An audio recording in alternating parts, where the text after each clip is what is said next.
तो दोस्तों सीमेंट ने अपने क्वार्टर फोर के नंबर को डिस्क्लोज कर दिया है। तो चलिए देखते हैं क्या है क्वार्टर फोर के नंबर्स के अंदर। लेकिन उससे पहले बता दूं, कंपनी की ओर से डिविडेंड की भी अनाउंसमेंट की गई है इस क्वार्टर में। 2 रुपये प्रति शेयर के हिसाब से कंपनी आपको डिविडेंड देने जा रही है। चलिए कंपनी के नंबर देख लेते हैं। डाटा बेस के लिए यहाँ पे क्रोस में दिया गया है। तो देखिए पिछले क्वार्टर की बात करते हैं तो पिछले क्वार्टर में कंपनी का टोटल रेवेन्यू जो कंपनी ने ऑपरेशन के थ्रू जनरेट किए थे 8,415 करोड़ के आसपास। पिछले साल 8,785 करोड़ के आसपास, जबकि अभी देखें तो बढ़ के 9,802 करोड़ आपको जाता हुआ देखने को मिला। तो साल से साल जाते हैं तो साल से साल कंपनी के रेवेन्यू के अंदर एक अच्छी खासी तेजी आपको देखने को मिली। लगभग बोल सकते हैं 11 से 12% के आसपास का जंप आपको देखने को मिल रहा है।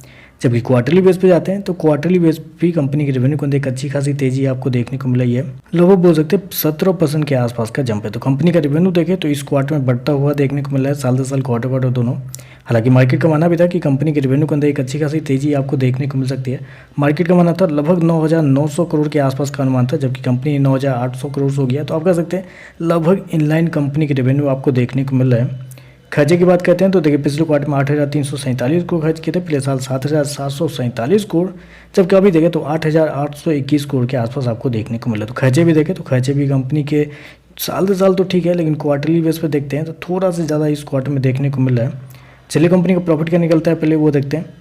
तो देखिए पिछले क्वार्टर में 2,620 करोड़ का प्रॉफिट था। पिछले साल 1,521 करोड़ के आसपास, जबकि अभी देखें तो गिर के 1,282 करोड़ आपको जाता हुआ देखने को मिला। तो साल से साल जाते हैं तो साल से साल कंपनी के प्रॉफिट के अंदर गिरावट आपको देखने को मिल रही है। गिरावट के पीछे का रीजन भी है, बहुत सारे रीजन है, जिसमें से मेन रीजन तो आप कहेंगे कंपनी के टैक्स को जाता है, क्योंकि पिछले साल कंपनी ने मात्र 73 करोड़ रुपये टैक्स पे किए थे। पिछले क्वार्टर में 284 करोड़ रुपये कंपनी को टैक्स में वापस मिला था। आप कहिए कि टैक्स कंपनी ने पे किया ही नहीं, कंपनी को 284 करोड़ वापस ही मिल गए थे, जबकि इस क्वार्टर में कंपनी ने 500 करोड़ टैक्स के रूप में पे किए। तो देख लीजिए कितना बड़ा डिफरेंस है साल से साल क्वार्टर।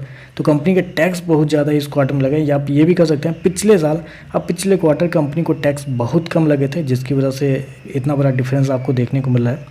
कंपनी ने 1,282 करोड़ के आसपास का प्रॉफिट इस क्वार्टर में सो गया, जो कि मार्केट का अनुमान भी था लगभग कि 840 करोड़ के आसपास। तो मार्केट का अनुमान से तो बेहतर है, लेकिन आपको गिरता हुआ देखने को मिला है साल से साल क्वार्टर दोनों।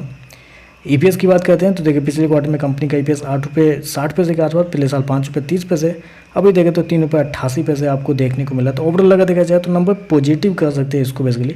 रेवेन्यू तो ठीक है, रेवेन्यू में कोई दिक्कत वाली बात नहीं। कंपनी के प्रॉफिट इस क्वार्टर में थोड़े से गिरे हैं, क्योंकि कंपनी के टैक्सेस इस क्वार्टर में थोड़े ज़्यादा लगे हैं। कंपनी को अदर इनकम में भी थोड़े कम इस क्वार्टर में चीज़ें रेवेन्यू जनरेट हुई हैं, जबकि पिछले क्वार्टर में देखें तो कंपनी के रेवेन्यू थोड़े ज़्यादा जनरेट हुए थे अदर इनकम के थ्रू। तो बाकी चीज़ें पे देखें तो नंबर मेरे हिसाब से ओवरऑल पॉजिटिव नंबर है। बाकी देखते हैं मार्केट का कैसा रिएक्शन आपको देखने को मिलता है। आज के लिए बस इतना है। वीडियो पसंद आए तो लाइक कीजिएगा, साथ में साथ चैनल को सब्सक्राइब जरूर कीजिएगा। धन्यवाद।